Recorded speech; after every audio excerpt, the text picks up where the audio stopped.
still remember the day I got that unexpected call. The man on the other end introduced himself as a private investigator, and what he said next froze my blood. My own brother Trevor had hired him to investigate my life and expose me as the family failure. After years of living in his shadow, this felt like the final betrayal. But what my golden boy brother never expected was that his plan would backfire in the most spectacular way. If you are enjoying this story so far, hit that like button, subscribe, and let me know where you are watching from before I reveal how I turned this betrayal into the sweetest victory. Growing up as the younger brother of Trevor was like living in permanent eclipse. 5 years, my senior. He cast a shadow so long I could never seem to find sunlight. From the moment I could remember, my parents had established Trevor as the golden standard for everything. He was not just my brother, he was the measuring stick by which my entire existence was evaluated. Trevor excelled at absolutely everything. By the time he was 10, he had already mastered piano to performance level, maintained straight A's since kindergarten, and was captain of the junior baseball team. Our living room became a shrine to his achievements trophies, lining every shelf certificates covering walls and photos of Trevor receiving awards at every turn. I tried my best to carve out my own path.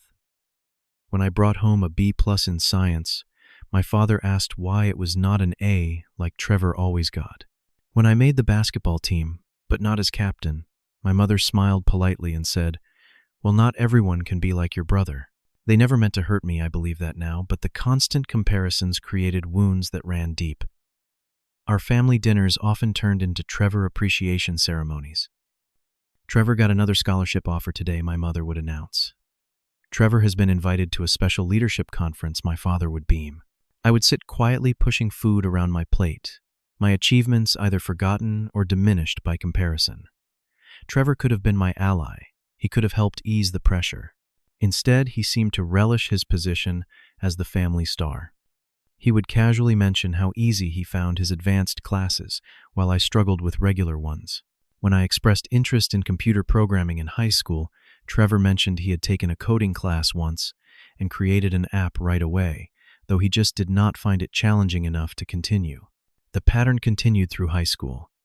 Trevor graduated as valedictorian, received a full scholarship to an Ivy League university, and gave a commencement speech that made the local newspaper. I sat in the audience 16 years old, already knowing I would never achieve what he had. By the time Trevor graduated from college, he had job offers from 6 prestigious law firms. He accepted a position at Hartman Wilkes & Brennan, one of the most elite firms in Boston. My parents threw him a party that resembled a wedding reception, inviting extended family, friends, and neighbors to celebrate their star son. I graduated high school with decent grades, but nothing special. I enrolled in the state university, unsure of what I wanted to do with my life. My first year was a disaster. I changed majors, twice failed a required course, and lost my partial scholarship. The disappointment in my parents' eyes when I came home that summer was unbearable. "Maybe college is not for everyone," my mother said with a sigh that contained all her dashed hopes. "You need to apply yourself, Ezekiel," my father added. "Look at what Trevor accomplished by your age." I tried community college next, then a trade program, but nothing seemed to click. Meanwhile, Trevor was rising quickly at his firm, buying his first luxury car and dating a doctor he met at a charity gala. Every family gathering became an exercise in humiliation, as relatives asked Trevor about his latest achievements before turning to me with pitying smiles and questions about when I would figure my life out. The breaking point came on my 22nd birthday. Trevor flew home specially for the occasion, though I suspected it was more about showing off his new Rolex than celebrating me. During dinner, the conversation turned to my latest job at a local electronics store. "Retail is a perfectly respectable career path," my mother said, in that tone that meant exactly the opposite. "It is a stepping stone," I replied defensively. "I am learning about consumer technology, and the employee discount helps me build my own systems." Trevor laughed, swirling his expensive wine. "Come on, Zeke. Let us be honest. You have been bouncing from one dead end to another for years. There is no grand plan here." "Not everyone has their entire future handed to them," I shot back. "Nothing was handed to me," Trevor said, his voice hardening. "I worked for everything I achieved. The difference is that I have ambition and follow through." "You will never succeed," because you quit everything you start. I looked to my parents, waiting for them to defend me on my birthday. Their silence was deafening. My father stared at his plate while my mother nervously rearranged her napkin. "I think I should go," I said quietly, standing up. "Do not be dramatic," Trevor sighed. "I am just being honest. Someone in this family needs to be." I looked around at the three of them, my family who could not see me as anything but a disappointment. "I am done living in your shadow. I am done trying to meet impossible standards. From now on, you can all just assume I am the failure you already think I am." I walked out that night and did not look back. I blocked their numbers, moved to a different city, and decided to start fresh where no one knew me, as Trevor's less impressive little brother. The first years on my own were brutal. I rented a studio apartment so small I could touch opposite walls with my arms outstretched. The neighborhood was sketchy at best, dangerous at worst. I worked whatever jobs I could find: cashier, at a gas station night stalker, at a supermarket delivery driver when my car was running well enough. But something unexpected happened during those struggling years. Without the constant comparison to Trevor, without the weight of disappointing my parents, I started to discover who I actually was and what I genuinely cared about. During my night shifts at the supermarket, I brought my laptop and began teaching myself advanced programming skills. It started as a distraction, a way to fill lonely hours, but soon became an obsession. I discovered I had a natural talent for understanding security vulnerabilities in systems. Where others saw functional software, I saw all the ways it could be exploited. I joined online forums and started connecting with others in the cybersecurity community. I remember the first small job I got through one of these connections, auditing the security of a local business website. The owner was shocked by the detailed report I provided, showing exactly how vulnerable their customer data was. He paid me $300 and referred me to 2 other business owners. For the first time, I felt the thrill of being valued for my skills rather than compared to someone else. I continued working my regular jobs while building this side business, living on ramen noodles and coffee, saving every penny. After a year, I had enough clients to quit the supermarket job. 6 months later, I left the gas station too. My tiny apartment became my office, my bedroom, my everything, as I built my reputation job by job. The turning point came when I uncovered a significant vulnerability in a payment processing system used by thousands of small businesses. Instead of exploiting it, I documented it thoroughly and created a simple patch that business owners could implement themselves. I published my findings anonymously on a respected security forum, offering the solution for free. My inbox exploded overnight. Business owners, security professionals, even a few tech journalists wanted to know more about who I was. One message stood out from the rest. It was from James Donovan, founder of a successful tech company and an angel investor known for spotting talent early. "Whoever you are," he wrote, "you just saved thousands of small businesses from potential disaster. Your approach shows not just technical skill, but integrity. I would like to meet." I was suspicious at first, but after researching James thoroughly, I agreed to a video call. That conversation changed everything. James saw potential in me that I had never recognized in myself. He asked insightful questions about my background, my approach to security, and my long-term vision. "You have something rare," he told me, toward the end of our 2-hour conversation. "You understand both the technical aspects and the human elements of security. Have you considered building this into an actual company?" The idea seemed absurd at first. Me, the family failure running a company. But James was persistent. He offered to invest $100,000 as seed money, and more importantly, to mentor me through the process. With his guidance, I registered Secure Small LLC, hired 2 other programmers, and developed our first comprehensive security solution, specifically designed for small to medium businesses, an underserved market ignored by the big security firms. We worked out of my apartment at first, then moved to a small office when we outgrew it. I deliberately kept a low profile, both professionally and personally. I used my legal name on all documents but marketed our services under the company name only. I avoided industry events where I might be photographed. I stayed off social media entirely. The last thing I wanted was for Trevor or my parents to find out what I was doing before I was ready, before I had truly succeeded on my own terms. 3 years after that first meeting with James, our client list had grown to over 500 businesses across the country. We had developed a proprietary security protocol that was garnering attention from larger firms. Our staff had grown to 15 people, all dedicated to our mission of providing affordable, effective security solutions. I had long since moved out of that tiny apartment into a comfortable condo, but I still lived relatively modestly. Most of my earnings went back into the company or into savings. I had nothing to prove through flashy purchases or lifestyle. The knowledge that I had built something valuable, something entirely my own, was satisfaction enough. Then came the email that changed everything again. TechGuard, one of the largest cybersecurity companies in the country, wanted to discuss acquiring Secure Small. Their initial offer was $22 million. I almost fell out of my chair when I saw the number. James advised me to counter, saying our proprietary technology and client list were worth much more. After 2 months of negotiations, we settled on $37 million, with me retained as a consultant for 3 years at an additional annual salary. The papers were signed on a Tuesday. By Friday, the money was in my account. I was 31 years old and suddenly worth more money than I could have imagined. And through it all, my family had no idea. As far as they knew, I was still that directionless kid who walked out on his birthday dinner 9 years earlier. I preferred it that way. My success was mine alone, not measured against Trevor, not validated or diminished by my parents' reactions, until the day I got that call from the private investigator. The first time I noticed something was off was when the same man came to our office 3 times in 2 weeks. He claimed to be researching security options for his business, but asked questions that went beyond normal client concerns about the company structure about me personally.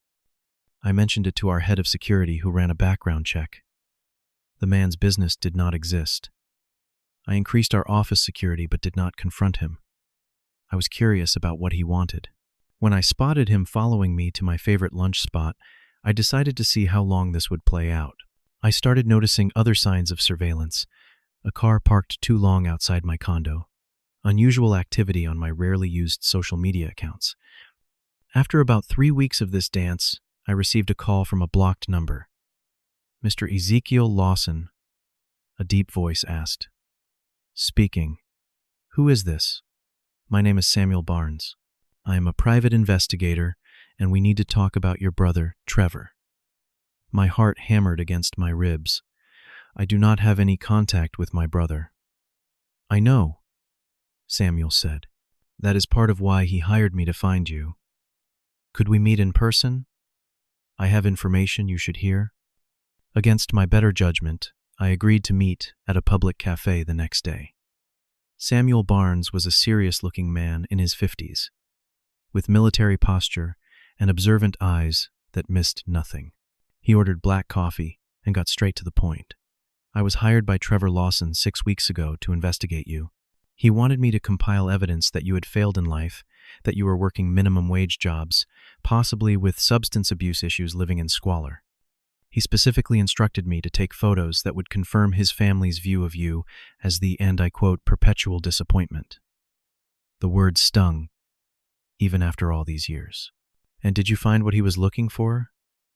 Samuel smiled slightly. "Obviously not. Instead, I discovered a self-made millionaire who built an impressive company from nothing, maintained his integrity in an industry where that is rare, and recently completed one of the most successful acquisitions in the cybersecurity sector this year." "So why are you telling me this instead of him?" Samuel sipped his coffee. "Because what I discovered about your brother during this investigation troubled me. He is not the success story he pretends to be. He was quietly asked to resign from his law firm 18 months ago after some ethical violations involving client billing. He has been pretending to go to work, burning through savings and taking loans to maintain appearances." I sat back stunned. "That cannot be right. Trevor was always the perfect one.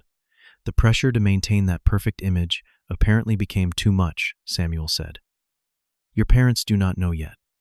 He has been hiding it from them too, but they have started selling assets to help him with what he claimed were investment opportunities. They sold their house 3 months ago. My parents had sold their home.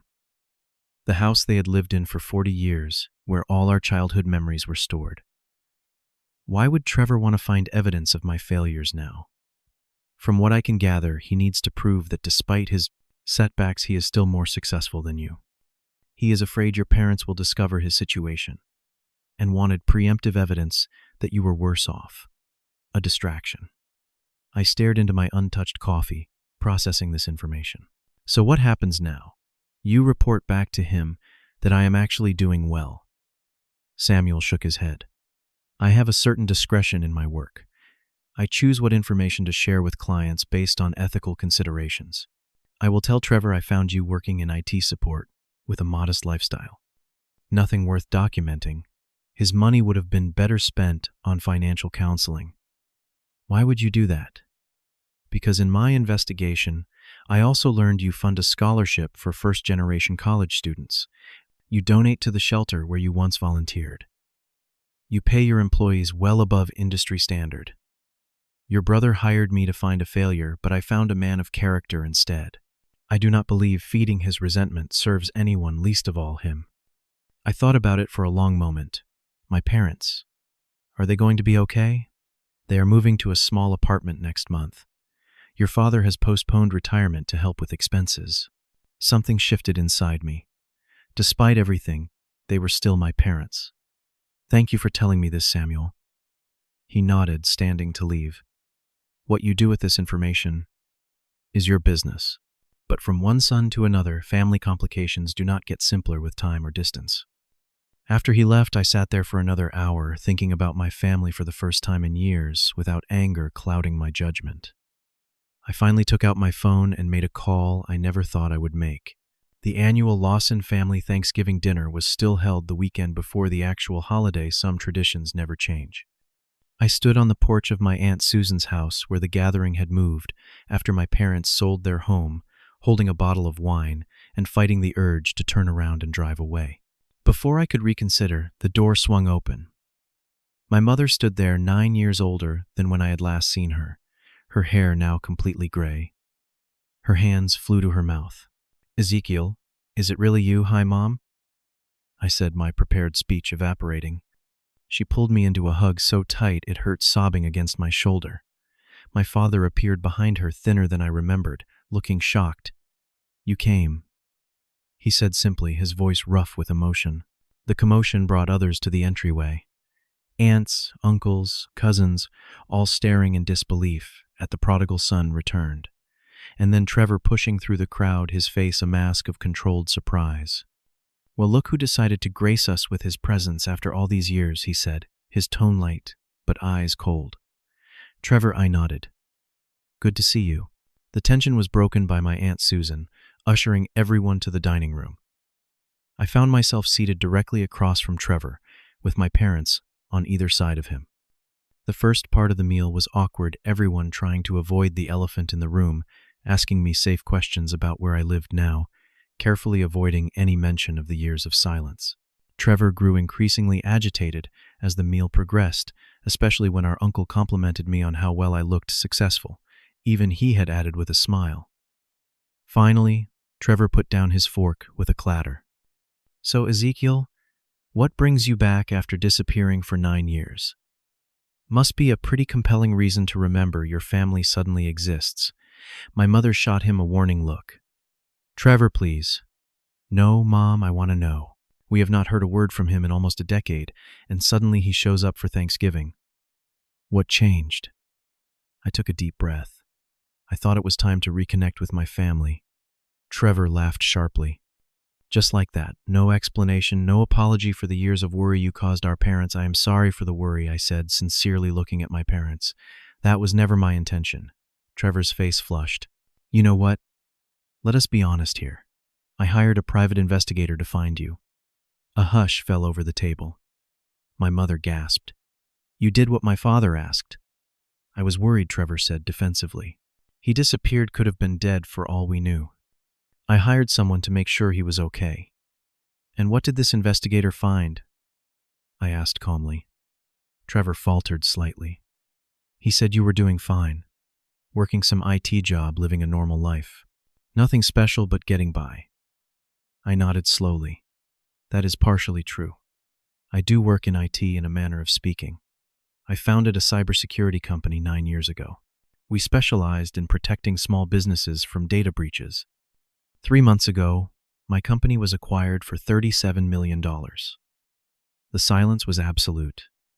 My mother's fork slipped from her fingers, clattering against her plate. That is not possible, Trevor said, his voice strangled. I pulled out my phone, opened my banking app, and slid it across the table to him. His face went pale as he looked at the balance. I understand you have been having some difficulties, I said quietly, and that Mom and Dad sold their house to help you. How did you know that? Trevor demanded. Your investigator is more thorough than you realized. My father put his head in his hands. We did not want anyone to know. I turned to my parents. I would like to help you buy back your house if the new owners are willing to sell, or find you a new one that you love just as much. No loans, no strings attached. My mother started crying again. My father looked torn between pride and shame. We cannot accept that, he said. You can, I replied, because that is what family does for each other. At least that is what I have come to believe family should do. Trevor abruptly stood up and walked out of the room. I excused myself and followed him onto the back porch. He was staring out at the yard, shoulders rigid. Come to rub it in, he asked, without turning around. No, I said, standing beside him. I came to understand. Understand what? That I am a fraud. That the golden boy crashed and burned while the family disappointment became a millionaire. Is that ironic enough for you? I came to understand what happened to us, I said. We were both damaged by the same expectations, just in different ways. You had to be perfect. I had to live up to you. Neither was fair. He finally looked at me, his expression raw. I hated you sometimes, he admitted, for walking away, for escaping the pressure. I never could, and I hated you for seemingly handling it so effortlessly, for being the standard I could never reach.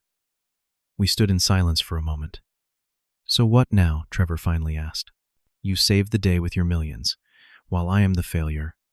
Now we have a choice, I said. We can continue competing, keep score, hold grudges, or we can start over. I have a position available for someone with legal training to head our client compliance department. The pay is good, the work is challenging. If you are interested? He looked stunned. After everything, you would offer me a job. I am offering you a chance to be brothers again. The job is just logistics. Trevor stared at me for a long moment, then did something I had not seen since we were very young children. He began to cry. Not delicate tears, but body-shaking sobs that seemed to come from somewhere deep and long buried. I put my hand on his shoulder, and we stood together as the sun set on the past we had shared and the future we might build. I learned something profound through this journey. Success is not measured by comparisons to others or by dollar amounts in a bank account. True success is finding your own path and having the courage to walk it even when those you love do not understand. It is about breaking free from others' expectations to discover your authentic self. And sometimes it is about finding your way back home, not as the person they wanted you to be, but as the person you were always meant to become. My brother and I still have work to do, wounds to heal, trust to rebuild, but we are trying. I used part of my wealth to establish a scholarship fund in my parents' names at the local community college for students who need time to find their path. Trevor is excelling in his new role, freed from the pressure to maintain a false image. And me, I am learning that the sweetest success includes people to share it with. Have you ever had to break away from expectations to find your true path? Or have you found a way to reconcile with family after a difficult separation? Share your experiences in the comments below. If this story resonated with you, please hit that like button, subscribe to hear more journeys of resilience and reconciliation, and share with someone who might need to hear that it is never too late to rewrite your story. Thank you for listening, And remember, sometimes the most valuable things we build are not companies or bank accounts, but bridges back to the people we love.